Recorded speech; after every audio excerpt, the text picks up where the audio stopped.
Grabatzen ari garen unean gaueko 11:26 minutu igaro diren honetan, Atalantak eta Real Madridek Gewiss Stadiumen jokatu duten Txapeldunen Ligako Liga faseko 6. jardunaldiko norgehiagokaren analisia egingo dugu. Garaipena zurientzat izan da 2-3ko emaitzarekin eta honen bestez Championsean zeramaten bolada negatiboa eten dute Carlo Ancelottiren mutilek. Gogoratuko dugu nola iritsi diren gaurko norgehiagoka honetara bi taldeak, batetik Atalantak 2-1 irabazi zion Milani, Italiako ligan Real Madridek berriz egurtu egin zuen Girona huts eta 3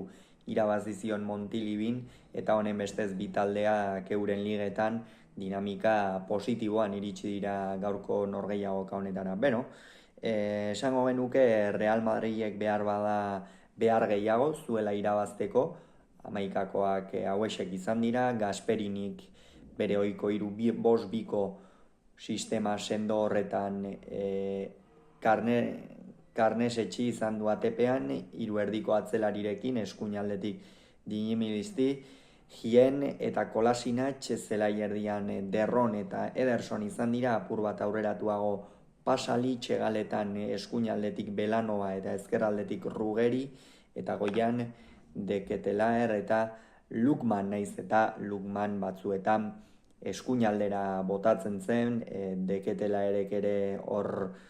eskuinaldera eta ezkerraldera ere dezentetan egin du, Real Madrideko hegaleko jokalari batez ere min egiteko, eta orokorrean horixe izan da euren sistema. Carlo Ancelotti berriz 4-3-2ko sistema atera du, Kurtua izan da atepean, lauko lerroa eskuinaldetik Lucas Vázquez, ezkerraldetik Fran García, Rudiger eta gaurkoan Aurelien Tchouaméni izan dira. Tchouamenirentzat oso partida garrantzitsua zen gaurkoa, batez ere azken aste hauetan kritika ugari entzun dira jokalari frantziarraren inguruan, eta gaur horri buelta eman nahi zion, edo behintzat Carlo Ancelottiren konfiantza berriz irabazi, eta gero hitz egingo dugu lortu duen ala ez. Zelai erdian izan dira altuera berdintsuan, esango genuke Valverde, Ceballos eta Bellingham, eta goian ezkerraldetik Vinicius, gaur itzuli den Vinicius, minartuta egonda denbora luzez, Real Madridek bere utsunea asko nabaritu du, eta emaitzetan hori ere azken aste hauetan zehar ikusi da, eskuinaldetik Brahim eta goian Kylian Mbappé. Partida nahiko berdinduta hasi da, egia da Real Madridek erakutsi duela partidaren nagusitasuna edo partidaren ekimena izateko behintzat favorito nagusia zela. Asko bota dut faltan Real Madriden zelai erdiko euskarri horren figura. Normalean Aurelien Tchouaménik betetzen du hori, eta nik uste hori Real Madridentzat ezinbestekoa dela. Askotan ikusi dugu Bellingham Real Madridek baloia atzetikan ateratzen zuenean altuera horretara jaisten, baina ingelesarentzat gehiegizko lanak iruditzen zaizkit. Gero erasoan eta urrezko birikak ditu Bellinghamek, hori badakigu, baina hainbesteraino ere Real Madridek ezin dio exigitu, eta gaurko partidan behar bada hori pasadu, baina hau denboraldi osoan zehar Carlo Ancelotti kudeatu beharreko zerbait da. Horrek zer esan nahi du? Bellingham horreraino jeisteak ez Fede Valverde eta ez Dani Ceballos postu horretan aritzea erabat baztertu egiten dela. Ez Dani Ceballos badakigu, behar bada jokalari erasokorragoa da, edo zelai erdiko altuera horretan Madridi oreka ematen hobeto moldatzen den jokalaria, presiopean eta jokalari hauek behar bada baloia azkar galtzen dute, eta horregatik Carlo Ancelottiren autua hor Bellingham ezartzeko, baina horixe hala ere, Real Madridi gauzak oso ongi hasi zaizkio partida nahiko hasieratik. Izan ere, Brahimen pase baten ostean, Kylian Mbappek sekulako bira eman du, bira zoragarria, eta bikain gainditu du eskuinankarekin Atalantaren atea, eta beretzat ere oso gol garrantzitsua, Gironan ere gola egina zen, baina azken aste hauetan kritikatua izan da, bere errendimendua ere edabide askotan eta Real Madrideko zaleen artean zalantzan jarri da, baina azken bi aste hauetan Kylian Mbappek demostratu du zergatik konsideratzen dugun munduko jokalaririk onena horrelako gauzengatik. Minutuak aurrera joan ala Real Madridek apur bat Atalantari eman dio baloia, Atalantan batez ere Lukman nabarmendu behar da, joan den urtean Europa Liguen 3 gol egin zizkion urte osoan zehar galdu ez zuen Xabi Alonsoren Bayer Leverkuseni, eta gaurkoan Real Madriden aurka benetan jokalari oso garrantzitsua izan da, Atalantarentzat behar bada ez horren vertikala, baina Real Madrideko atzealdeari batez ere Lucas Vázquezi sekulako burua usteak eman dizkio, baina ez da nahikoa eraginkorra izan. Atalanta ikusten genuen, batez ere Real Madriden egalak erasotu nahi zituen, hor zituen zulo handienak behar bada Madridek, Fran García eta Lucas Vázquez azken partidetan etzetozen errendimendu oso positiboa eman da, Carlo Ancelotik euren aldeko autua egin du berriz ere, gaurkoan egin batean esan daiteke ongi irten zaiola, baina esan dugu, fokua Txuameniren gantzegoela, eta lehendabiziko zatian ez dugu ongi ikusi. Bai ongi ikusi duguna Antonio Rudiger izan da, sekulako 2 baloi atera dizkio deketela eriri, benetan ikeragarriak izan dira biak ala biak, Lukmanek jaia lapikoan sartu dio baloia, baina honek ez du iristerik izan eta bietan Rudiger izan du horren oztopatzaile, eta benetan jokalari alemaniarraren lehen zatia oso kontuan hartzekoa. 35. minutuan iritsi dira albiste makurrak zurientzat, kasu honetan Kylian Mbappek zelaia utzi du, min hartu du, badirudi muskularra dela, ikusiko dugu bihar Osasun agirianea zer esaten duten, eta bere ordez Rodrigo atera dai esan Mbappe jokatzen ari zenean etzen asko agertzen ari, beste aukera bat ere izan du, hori egia da, gola egin du, baina orokorrean behintzat enuke esango oso asko agertu denik Real Madriden pisua, gaurkoan gainera Viniciusen itzulerarekin, ez Brasildarrak hartu du behar bada, eta horre behar bada Mbapperen itzala are handiagoa izan da. Eta aldiz Rodrigo atera denean, Ancelotik 2 postutan kokatu du, lehenengo zatian hor eskuinalde horretan, Brahimekin batera apur bat aldatzen, baina esango nuke Viniciusi hasieran aurrera joateko esan diola, puntan ipintzeko, baina iruditzen zait Viniciusek ez duela beste posturik ezkerraldetik baino mina egin dezakenik, eta benetan Real Madridek hori baliatu egin behar du, hor gainera overbooking handi xamar bat badute zuriek, izan ere Kylian Mbappek ere, hau da, taldeko 2 jokalari honenek kasualitatez alde berdinetik egiten diote min aurkariari, eta alde horretatik behintzat Real Madridek hor arazo ona duela esan daiteke, baina eraberean azken partida hauetan kaosa handia ikusi dugu egal horretan, eta gaur ordenatu xeago ikusi dugu, Kylian Mbappek bazekien, barnek aldetik jokatu behartzuela edo gaurkoan bere rola behintzat hori zela, oso gutxitan, partidan zehar eta jokatu dituen minutuetan oso gutxitan ikusi dugu ezkerraldetik jokaldia hasten frantziarra, eta hori ere gauza nabarmenetako bat izan da. Atalantak jarraitzen zuen, erasoan aukerak garbiak ez, baina izan ditu, Real Madrid pixkanaka atzealdean ere arazoak edukitzen, eta 45. minutuan esan dugu, gaurkoan partida garrantzitsua zen norbaitentzat hori Txuamenirentzat zela, eta ara non 45. minutuan penaltia egin du, penalti argia esango dugu, izan ere horiek epaileek lehenengoan ematen dituztenean, eta ongi eman du, ez dugu esan, baina epailea gaurkoan Martxiniak izan da, Martxiniak penaltia ikusi du, penaltia eman du, logika guztiz, eta deketela erek ez du arkatu 11 metrotatik, banakoa zen, 45. minutua, Real Madridentzat egia esan ez ziren albiste honak, ez, orain artean edo une horretara arte partidan 2 goleko errentarekin jartzeko aukerak izan ditu, baina Atalantari ere baloia eman dionean hor une batez zenbait jokalari desagertu egin dira, eta Atalanta ikusten genuen sendo zebilela atzealdean, eta bigarren zatian ikuste gol honen ostean Carlo Ancelotik buelta batzuk eman behar izan dizkiola buruari, bigarren zatian esango nuke gainera bi taldeak ongi sartu direla, presioan ongi, Lukmanek ez zuen bere errendimendua jeisten inondik inora ere benetan ze partida jokatu duen Lukmanek gaurkoan ikusgarria izan da,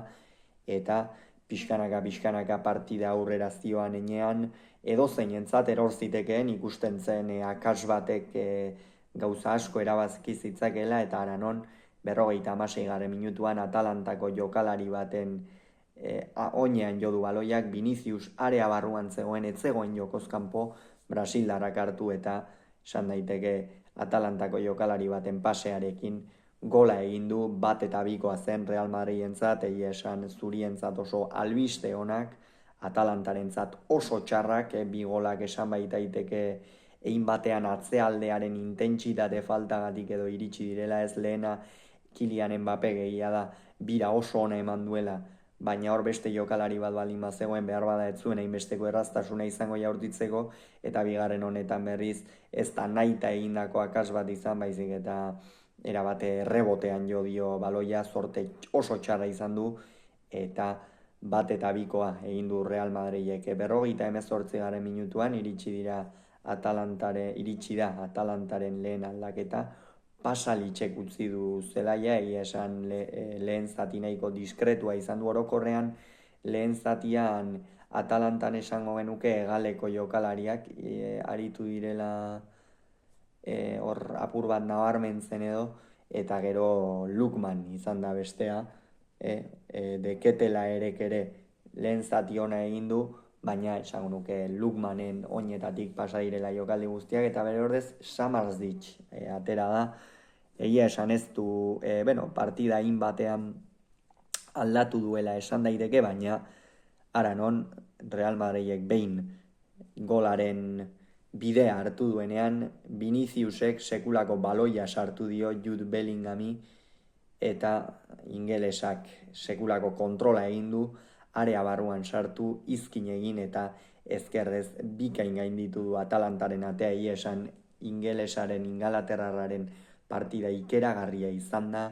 erabat leku guztietan esan dugu, tarteka euskarri modura ere jaitsi dela, leku guztietan zegoen gaur Bellingham, erabat Real Madridentzat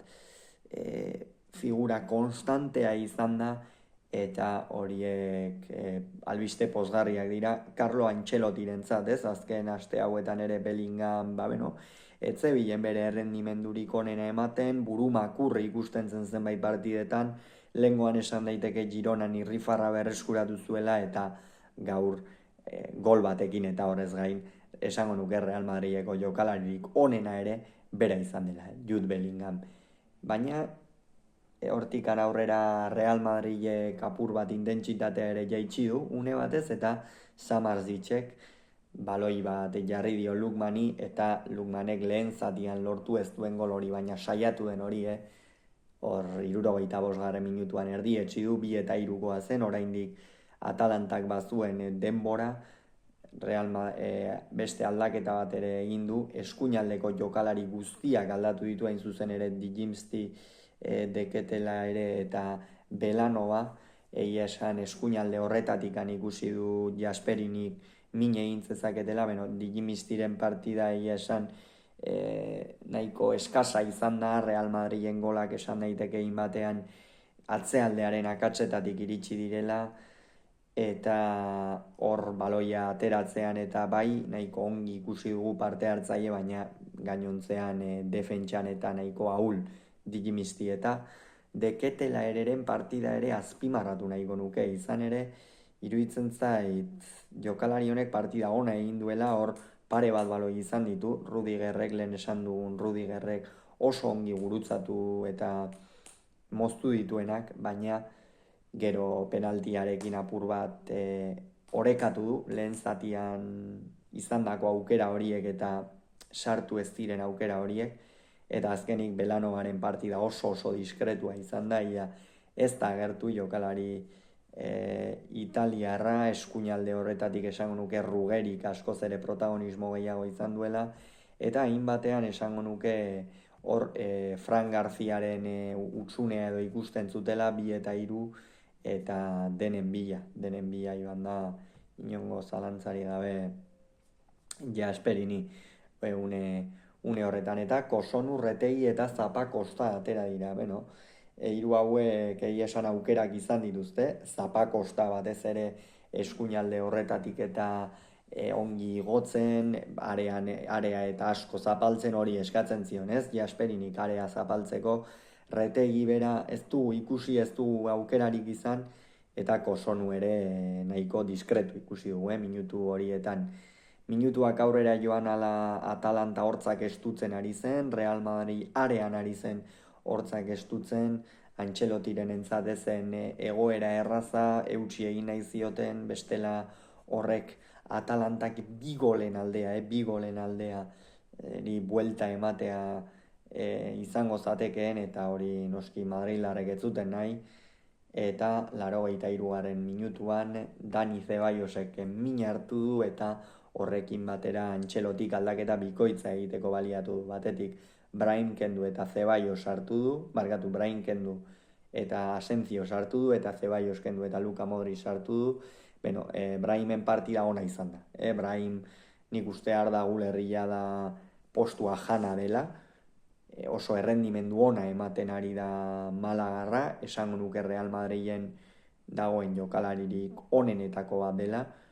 eskuinalde horretatik min handia egiten du, barnekaldetik ere sartzen bada ez dauka inongo arazorik, eta esan Real Madrilentzat oso jokalari garrantzitsua, eta Zebaiosen inguruan zer esan, gaur baloi batzuk ukitu ditu, baliagarria izan da, baina orokorrean ez da erabaki horra izan inongo momentutan, eta hori zuzendu beharra dauka, eta Modricek eta Asensiok, hori azken minutua jokatu dituzte, defentsan aritu behar izan dira, ongi bete dute. Eta azkenik, 87. minutuan, Atalantak eta Real Madridek aldaketa bana egin dute, Ruggeri eta Bellingham kendu ditu Ruggeri kendu du Jasperinik eta Bellingham Antxelotik, beno, Ruggeriren partida esan onena ere nahiko